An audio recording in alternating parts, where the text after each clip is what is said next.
नमस्कार दोस्तों, मैं दीपक भंडारी आप सभी का अपने YouTube चैनल अल्फाज मात्र में फिर से स्वागत करता हूं।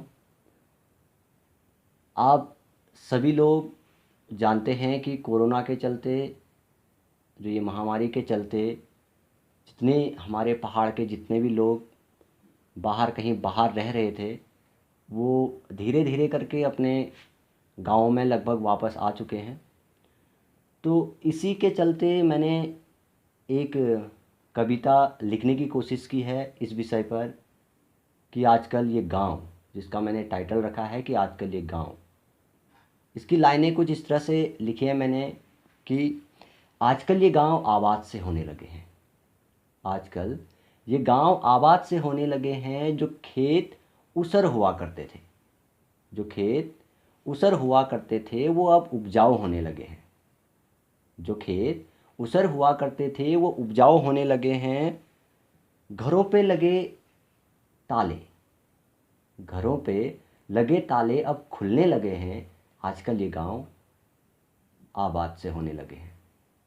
अगली लाइनें कुछ इस तरह से हैं दोस्तों कि बच्चों की नामौजूदगी थी जिन घरों में, बच्चों की नामौजूदगी थी जिन घरों में, उन घरों में उन घरों में कोलाहल बच्चों का सुनाई दे रहा है।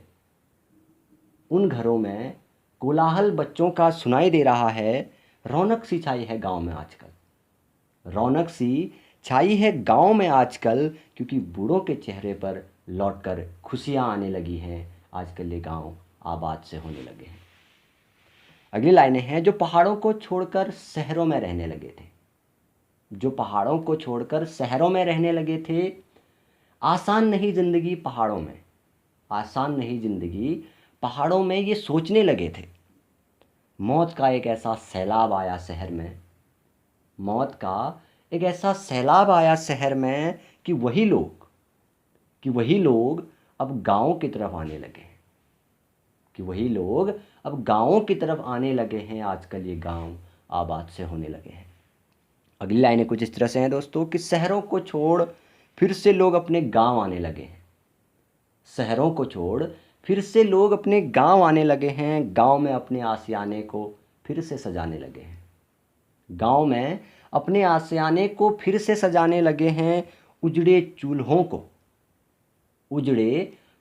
को फिर से जलाने लगे हैं। आजकल ये गांव आबाद से होने लगे हैं।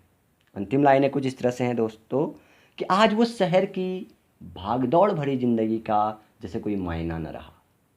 आज वो शहर की वो भागदौड़ भरी जिंदगी का जैसे कोई मायना न रहा, क्योंकि सारा सुकून तो गांव में होता रहा, क्योंकि सारा सुकून तो गांव में होता रहा। अब इस बात को लोग समझने लगे हैं, क्योंकि आजकल ये गांव आबाद से होने लगे हैं।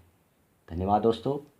उम्मीद है आप लोगों को ये लाइनें पसंद आई होंगी और आगे भी मैं कुछ रचनाएं आप लोगों के सम्मुख प्रस्तुत करने की कोशिश करूंगा।